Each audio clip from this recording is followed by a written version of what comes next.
आप अभी 2 लाख वोटों से जीत रहे हैं, कैसा लग रहा है आपको? बहुत अच्छा लग रहा है।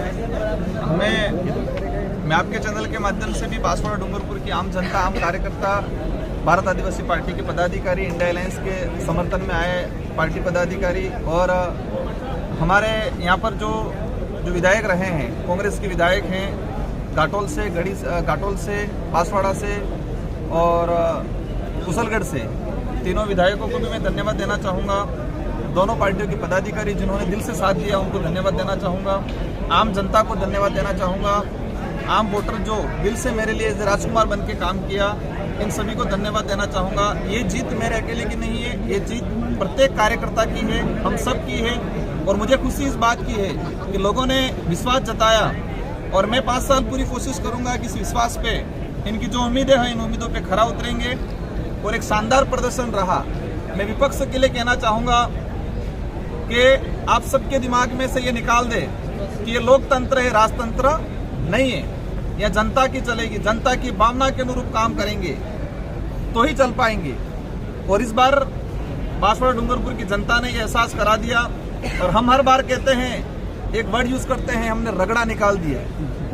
चुनाव से पहले जिस दिन नामांकन भरा था उस दिन कहा था कि आप कितने भी हेलीकॉप्टर उड़ा लो, पीएम बुला लो, सीएम बुला लो, कुछ भी बुला लो, लेकिन यहाँ की जनता और हमने ठान लिया है कि बांसवाड़ा डूंगरपुर और बागीदोरा उपचुनाव में हम रगड़ा निकाल देंगे।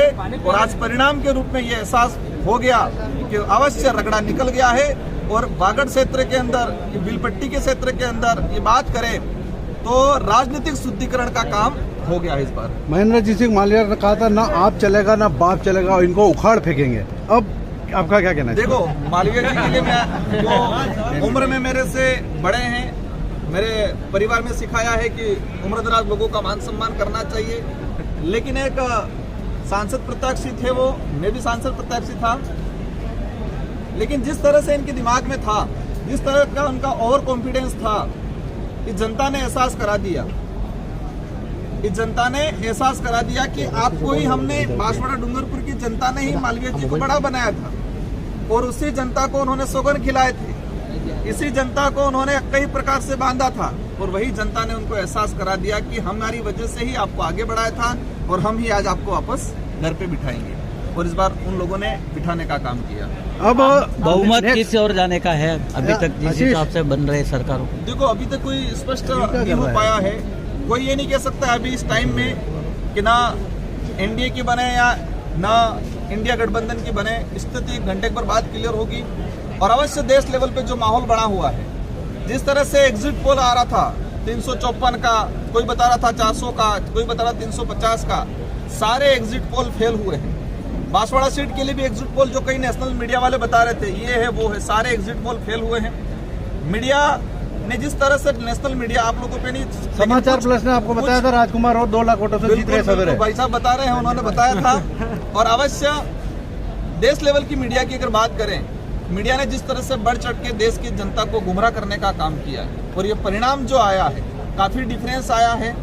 और अवश्य जो स्थिति बन रही है, इंडिया गठबंधन की सरकार बनने की पूरी संभावना है। अब आपने वालों विधायक सीट खाली हो जाएगी, उस पर किसको नया? देखो, हमारी व्यवस्था है। आपने जोरदार सवाल पूछ लिया। हमारे विधानसभा लोग ही, विधानसभा क्षेत्र की जनता ही टिकट देगी। वहाँ पर मैं या कोई हाईकमान टिकट नहीं देगा, उस क्षेत्र की जनता टिकट दे देगी। और अवश्य वो चुनाव हम भारी बहुमत से जीतेंगे। क्या आपको लग रहा था कि आरक्षण को मामले को लेकर मोदी सरकार को चेंज करने वाले, उसको माहौल बना क्या है इस बार? बिल्कुल इस बार बना। भाजपा के कई मंत्रियों के द्वारा, केंद्र में मंत्री रहे थे, उनके द्वारा कहा गया था कि हम 400 पार लाएंगे, ये खत्म कर देंगे, संविधान खत्म कर देंगे, आरक्षण खत्म कर देंगे। और इसी का कई जगह कुछ % असर रहा और लोगों को लगा कि जो सत्ता में बैठा हुआ आदमी, जो पार्टी संविधान बदलने की बात करता है, उसको ही बदल दे, ये ठान लिया था और इस बार हो गया। गरीब जनता की जीत हुई है या पैसे वालों की जीत हुई है? गरीब जनता की जीत हुई है, आम जनता की जीत हुई है, मजदूर की जीत हुई है, बेरोजगार की जीत हुई है, सच्चा आदमी है उसकी जीत हुई है।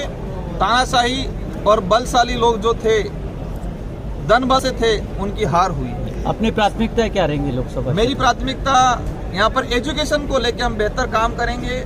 गुजरात जो पलायन हो रहा है उसको रोकने का काम करेंगे। और लंबे समय से गोविंद गुरु महाराज का जो सपना है बिल प्रदेश बनाने की जो मांग चल रही है उसको लेके हम केंद्र सरकार में किसी की भी सरकार बने उस एजेंडे को तरीके से हम रखेंगे और अलग से बिल प्रदेश बनाने की डिमांड जो चल रही है इसको पूरा करवाएंगे। साथ ही जो आरक्षण वाला जो मामला चल रहा है, संवैधानिक जो प्रावधान है उनको धरातल पे लागू करने का काम करेंगे।